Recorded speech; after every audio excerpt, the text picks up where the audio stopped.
Social మీడియాని follow అయ్యేవారికి మాత్రమే కాదు, దాని గురించి పెద్దగా పరిచయం లేని వారికి కూడా హర్ష సాయి గురించి ప్రత్యేక పరిచయం అవసరం లేదు. పేద ప్రజలకు సహాయం చేస్తూ మంచి మనిషిగా తనకంటూ ఓ ప్రత్యేకమైన గుర్తింపు తెచ్చుకున్నాడు. పేదలకు టీవీలు, ఫ్రిడ్జ్లు ఇవ్వడం, డబ్బులు అవసరం ఉన్న వారికి సహాయం చేయడం, పెట్రోల్ ఫ్రీగా పోయించడం వంటి పనులలో మంచి పేరు తెచ్చుకున్నాడు. అయితే హర్ష సాయి జనం అనుకునేలా మంచోడు కాదని యువ సామ్రాట్ రవి అనే ఆయన మీడియాకు ఇంటర్వ్యూలు ఇస్తున్నాడు. హర్ష సాయి ఫ్రాడ్ అని, మోసగాడని ఆరోపిస్తూ అనేక ఇంటర్వ్యూస్ ఇస్తున్నాడు.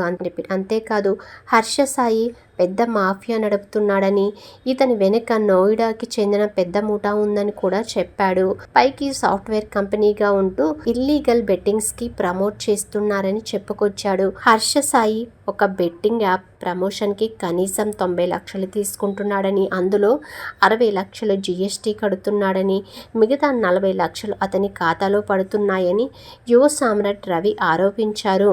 ఇలా చేసేవారిలో హర్ష సాయి ఒక్కడే కాదని, ఇలా ఇల్లీగల్ బెట్టింగ్ యాప్స్ని ప్రమోట్ చేస్తూ జనాన్ని ఆర్థికంగా నష్టం చేకూర్చే వాళ్ళు చాలామంది ఉన్నారని అన్నారు. ప్రస్తుతం సామాజిక మాధ్యమాల్లో ఈ వ్యవహారంపై రచ్చ నడుస్తుంది. ఈ క్రమంలోనే హర్ష సాయి బయటకు వచ్చారు. తన మీద వస్తున్న ఆరోపణల మీద స్పందించారు. ఓ ఇంటర్వ్యూలో భాగంగా ఆయన తన మీద వచ్చే ఆరోపణలను తిప్పికొట్టాడు. పెద్ద వాళ్లతో పోలిస్తే తాను చేసేది చాలా చిన్నదని చెప్పుకొచ్చారు. కావాలని తనను కార్నర్ చేస్తున్నారని, తన మీద తప్పుడు ఆరోపణలు ఇస్తున్నారని అన్నారు. కొన్ని పొంతనలేని సమాధానాలు చెప్పాడు. బెట్టింగ్ ఇల్లీగల్ అయితే వాటిని బ్యాన్ చేయాలి. బెట్టింగ్ యాప్లని ప్రమోట్ చేయమని నా దగ్గరకు వస్తారు. నేను ప్రమోట్ చేయనని చెప్తే వేరే వాళ్ళు చేస్తారు. వాళ్ళందరినీ ప్రమోట్ చేయకుండా ఆపితే డైరెక్ట్గా యూట్యూబ్లో బెట్టింగ్ యాప్ యాడ్స్ వస్తున్నాయి.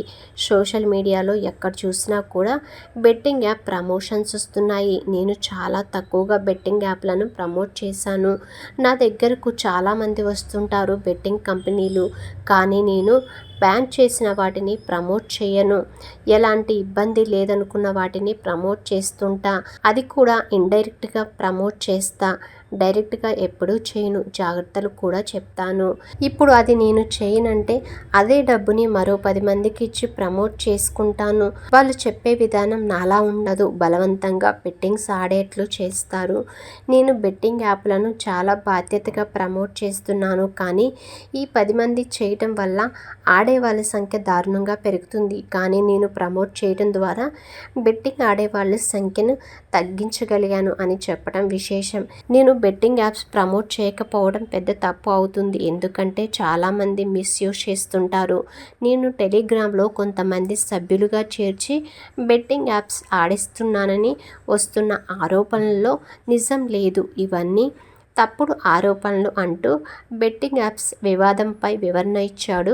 ఇక హర్ష సాయి దానాలు చేస్తున్న డబ్బు అంతా బెట్టింగ్ల నుంచే వచ్చిందని, కోట్లు సంపాదిస్తూ లక్షలు వేలల్లో ఖర్చు పెడుతూ మంచి పేరు తెచ్చుకుంటున్నారనే విమర్శలు వినిపిస్తున్నాయి.